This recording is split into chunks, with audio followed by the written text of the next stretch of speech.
Guys, I've had so much to say about Mitch Keller's 2023, and I'm sorry, I'm just not done yet. Good morning to you from Philadelphia. I'm Dejan Kovacevic of DK Pittsburgh Sports, and this is Daily Shot of Pirates. It comes your way bright and early every weekday. If you're into football and or hockey, I also offer daily shots of Steelers and Penguins in the same place that you found this. Phillies 3, Pirates 2 in 10 innings.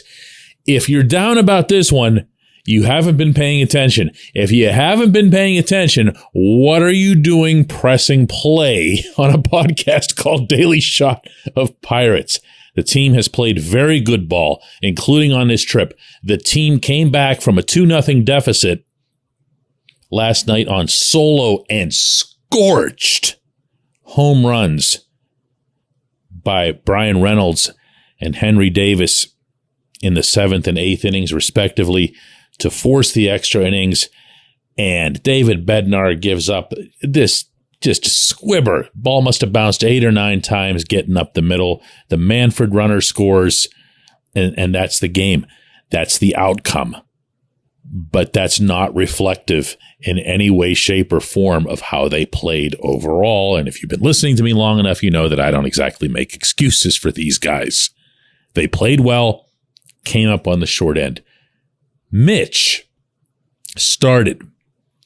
Mitch pitched 5 no-hit innings before a weird thing happened to his right arm that looked terrifying for at least a few seconds. It turned out it was just a funny bone. He banged the inside of his arm off his torso on a pitch follow-through.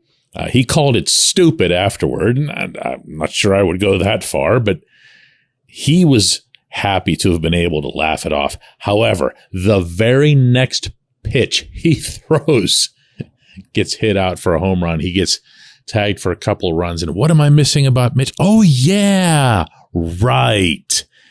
210 strikeouts for the season by getting 6 here last night. That passed A.J. Burnett for the most by a right-hander in the franchise's 142-year history in any season. A.J. sent a congratulatory tweet. And Mitch, you could tell he appreciated this one.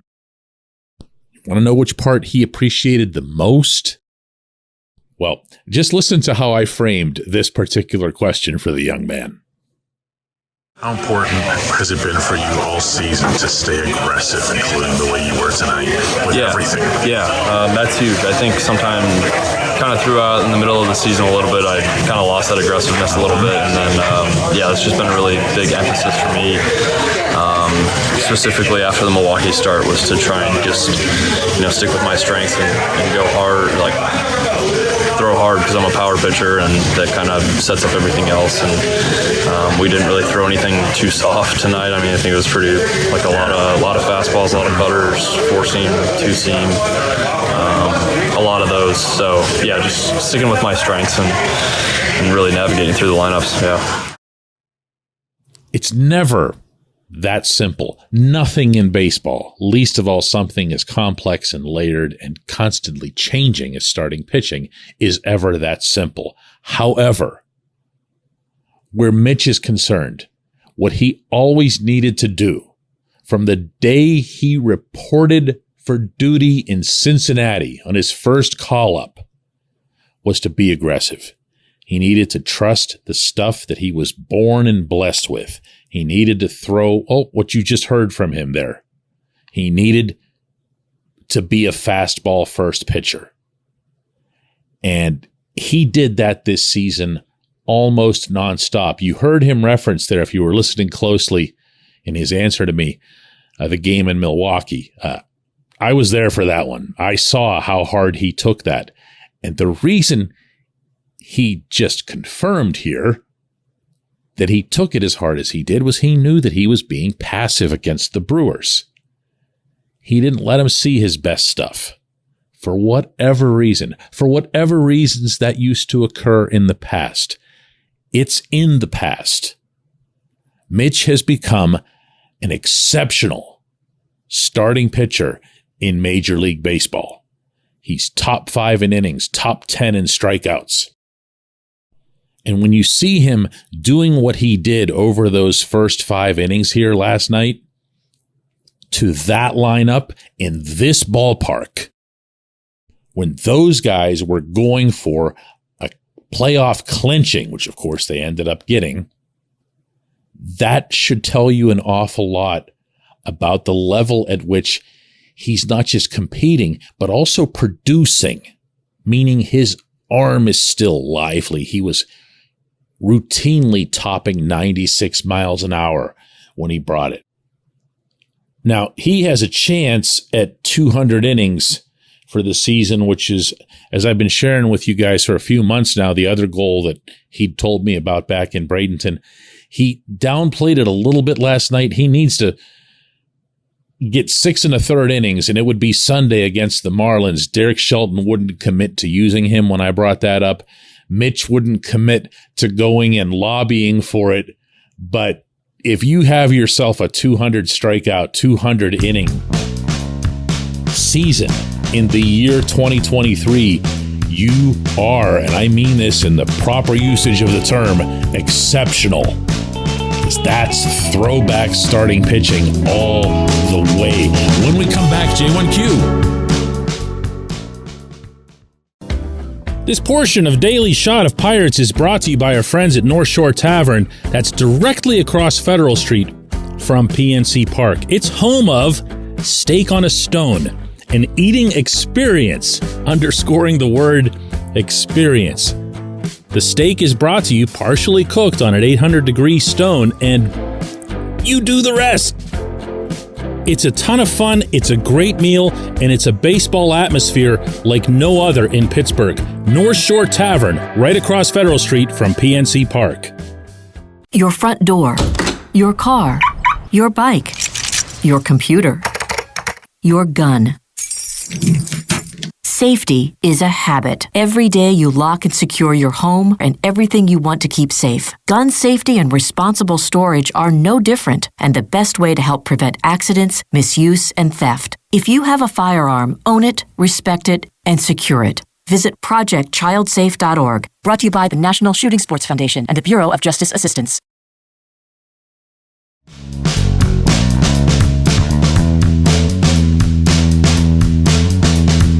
Today's J1Q comes from Sam, who says, DK, I know there's been a lot of speculation on Henry Davis's position next year. Is it realistic that he can catch some in 2024? Well, Sam, before I answer, I just happened to ask Henry about catching here yesterday in Philadelphia. What's your stance on the catching thing? I'm ready to do anything that the team needs. Yeah, I think that'll be, as we have those conversations, more catching, definitely. Again, like I don't care. Whatever my team needs from me, like I love to catch and I've caught my whole life, but if they need me in right field, I'll go play. I'll do it my best. I need to catch, I'll do it my best on any facet. That answer ranges somewhere between predictable, given Henry's team first answers to everything, and politically correct. Here's what I know from Henry and from Henry's camp on background. Yes, he would love to catch. Yes, he considers himself to be a catcher.